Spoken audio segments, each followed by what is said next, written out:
కేవలం 5 కోట్లు 10 కోట్లు 15 కోట్లు 20 కోట్లు తీసుకుంటారు. అతను 5 కోట్లు 10 కోట్లు 15 కోట్లు 20 కోట్లు ఎక్స్ప్లోర్ చేసి తర్వాత ప్రొఫెషనల్ అప్రోచ్ లేకుండా చేస్తే మనకు వచ్చేది 5 కోట్లు 10 కోట్లు వస్తుంది. దాంతో మనం చేయగలిగింది మన డబ్బులు కోట్లు ఉన్నాయి నాకు తెలిసి. మన ఆలోచన ఏమంటే ఒక ఇంటర్నేషనల్ స్టాండర్డ్ కంపెనీతో మనం చేయించాలని ఆలోచన. వరల్డ్ రినౌండ్ కంపెనీ KPMG కన్సల్టెంట్తో మినిమం ఫైనాన్షియల్స్ అంతా రెడీ చేద్దాము. DPR వచ్చేసి మన స్పెక్ట్రా ప్రసాద్ గారు ఆర్జా అనే కంపెనీతో లైసెన్సింగ్ కంపెనీ కింద పెడుతున్నాం. దానికి కూడా ఫినాన్షియల్ ఆర్థిక పరమైనటువంటి ఇబ్బందులు ఉన్నాయంటే దాంట్లో నేను సపరేట్గా ఉన్నటువంటి వెంకటేశ్వర డెవలపర్స్ నుంచే వాళ్ళ కన్సల్టేషన్ ఛార్జెస్ కూడా ఇస్తూ as a chairman of the constituency development authority ఏదైతే మన కొత్తగా ఒకటి ఏర్పడింది దాని చైర్మన్ ఎమ్మెల్యే ఉంటారు, జోనల్ ఇన్ఛార్జ్గా RDO గారు, నోడల్ ఆఫీసర్ ఆయన ఉంటారు. ఈ సిస్టంలో మనకు ఈ ఆఫీస్ కూడా దానికి క్రియేట్ పైన చేశారు, ఇక్కడ చేశారు. కమిషనర్ గారు ఎక్కడ చేసిన మేము వర్క్ చేస్తాం, విమర్శలు ఎదుర్కొన్నాం. ఏమని కోనేరులో నా స్టాండ్ EO గారు కూడా చెప్పారు, ఎవరో కాంట్రాక్టర్ పిలిచినట్టు మేమే డబ్బుల కోసం కాదు, మాకు అవసరం లేదని చెప్పారు. నేను రాను, గవర్నమెంట్ వచ్చి పక్కన ఆయన బిల్ ఎవరు చేసేసాడు, వీఆర్ లీస్ట్ బాధ, మాకు సంబంధం లేదు. నాకు నచ్చలేదు, ఆ పని నచ్చలేదు. ఎందుకంటే మొదటిలోనే గతంలో ప్రతిపక్షం ఉన్నప్పుడు చుట్టూ మనం అది స్లాబ్లు వేసేసి స్విమ్మింగ్ పూల్ వేస్తే ఎప్పుడు కూడా పుష్కరిణికి ఆ శాండిటీ ఉంటుంది. ఆ శాండిటీ ఉంటుందనే ఉద్దేశానికి ఇప్పుడు కూడా దేవస్థానానికి ఇప్పుడు ఎందుకు పోతామంటే ఆ భూమి మీద ఉన్నటువంటి ఎనర్జీ కోసం. It's a positive. అట్లే పుష్కరంలో మునిగినప్పుడు కూడా ఆ నీళ్ళు అనేది భూమిని దాటినప్పుడే దాని ఆర్గానిక్ ఏదైతే ఒరిజినాలిటీ డిబేట్గా it makes some changes in life. ఎవరైనా మునిగి లేచినోడికి ఆలోచనలు కావచ్చు, ఆరోగ్యరీత్యా కావచ్చు, కొద్ది వరకు ఉపయోగపడేటువంటి పరిస్థితి.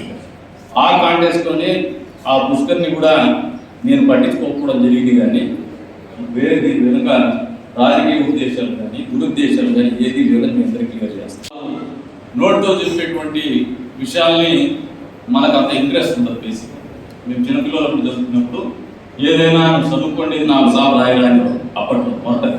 ఇప్పుడంటే డిజిటల్ లిటరసీ వచ్చేసి పోయింది. 4 సార్లు ఎందుకు రాయమంటారంటే గుర్తుంటారు. అట్లే సినిమా చూస్తే తొందరగా రీచ్ అవుతుంటారు, ఎందుకంటే ఇంట్రెస్ట్ ఉంటారు. సర్టెన్ క్రియేటివిటీస్ కూడా వాళ్ళు చెప్పిన చాలా మంది క్యాచప్ కాదు. మీరు ఏదైనా ఐడియాస్ ఇవ్వాలన్నా స్వాములు అదే పని పిలిచినారు. వాళ్ళ ఆగమ శాస్త్రం ప్రకారం ఏదైనా చేయాలన్నా 10 కోట్ల తీసుకుని 10 కోట్లు దాదాపు తీసుకొచ్చాం. తదుపరి ఇంకా కదిలు అన్నీ తెలిసిందే. మేము అధికారం లేకపోవడము, ఒకరాలు 5 కోట్లు రావడము, ఉండే చైర్మన్ కూడా ఉన్నాడా లేడా అన్నట్టు అయిపోవడము. తర్వాత అయినప్పటికీ కూడా మేము ఎప్పటికప్పుడు ఉత్సవాలు అయితే ఎప్పుడు మా వద్ద భాగస్వామ్యం ఎప్పుడు ఉంటూనే వచ్చింది.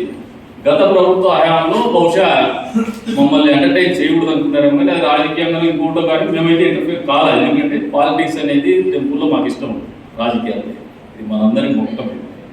ఆ దిశగా పోవాలి. అయ్యా మేము ఉండదు కస్టోడియన్స్. నా వరకు నేను ఎప్పుడు అదే ఆలోచన చేస్తాను. ఈ 5 సంవత్సరాలు నేను కస్టోడియన్, అందువరకు నా రోడ్డు నేను బాధ్యత నిర్వర్తించాను.